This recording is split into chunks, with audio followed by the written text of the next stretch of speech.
بسم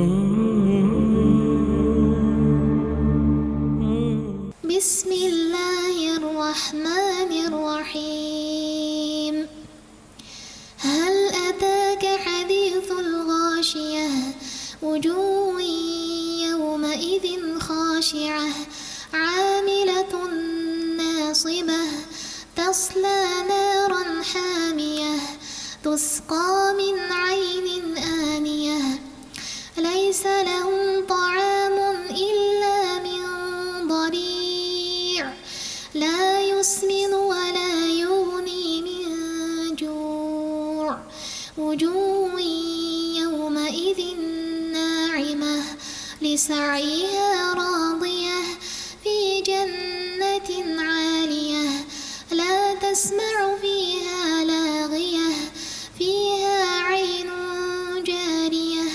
فيها سرر مرفوعة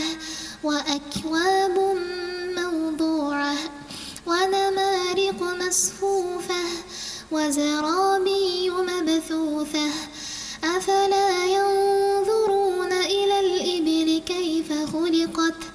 وإلى السماء كيف رفعت وإلى الجبال كيف نصبت وإلى الأرض كيف سطحت فذكر إنما أنت مذكر لست عليهم بمسيطر إلا من تولى وكفر فيعذبه